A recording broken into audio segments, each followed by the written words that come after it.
बिस्मिल्लाहिर्रहमानिर्रहीम। अस्सलाम वालेकुम व्यूअर्स, वेलकम टू मसबीर किचन। आज मैं आपके साथ एक बड़ी ट्रेडिशनल रेसिपी शेयर कर रही हूँ, दम पुख्त। तो ये डिफरेंट तरीक़ों से बनता है। इसकी ट्रेडिशनल रेसिपी तो कोयलों पे बनाई जाती है और 6 to 7 आवर जो है इसकी कुकिंग टाइम होता है। लेकिन आज की मसरूफ़ ज़िंदगी में और बहुत सारी जगहों पर हमें कोयले जलाने की उनके लिए ये ज़रा डिफ़िकल्ट हो जाता है। इसलिए मैंने आज आपके साथ दम पुख्त की रेसिपी प्रेशर कुकर में शेयर कर रही हूँ। तो चलते हैं अपनी रेसिपी की तरफ। तो आप देख सकते हैं ये मैंने तकरीबन 2 किलो गोश्त ले लिया है। मटन है ये मेरे पास।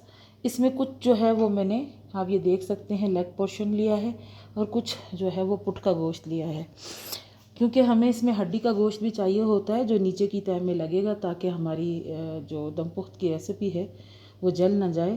तो टाइम ज़ाया किए बगैर चलते हैं अपनी रेसिपी की तरफ। सबसे पहले जो है मैं गोश्त को नमक लगाऊंगी।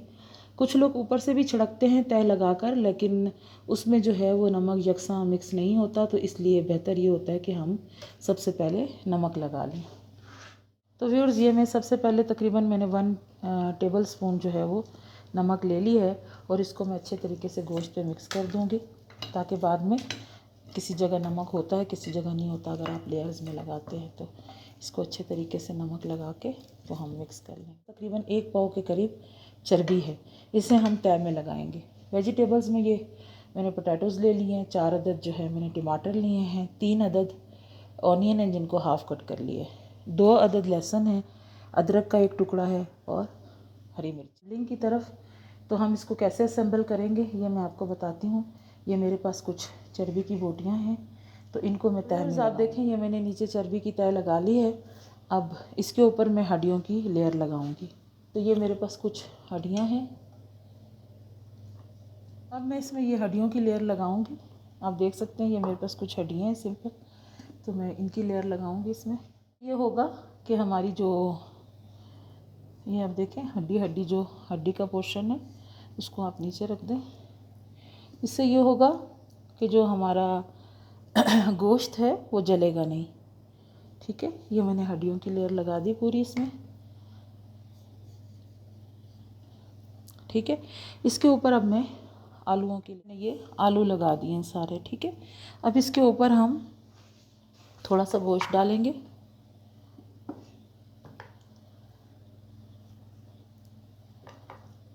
और फिर बाकी वेजिस को लगाएंगे।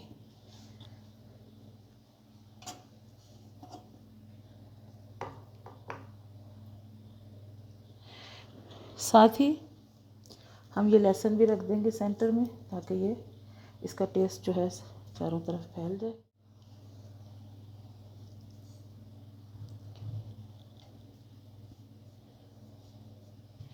ये कुछ हमारे पास प्याज हैं, इनको भी ऐड कर देंगे।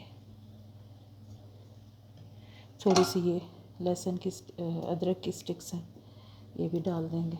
अब हम इसके ऊपर अपना बचा हुआ गोश्त डालेंगे। इसमें थोड़ा सा हम नमक और ऐड करते हैं, क्योंकि हमने वेजिस लगाई हैं, तो थोड़ा थोड़ा हम वेजिस के ऊपर भी नमक डाल देंगे।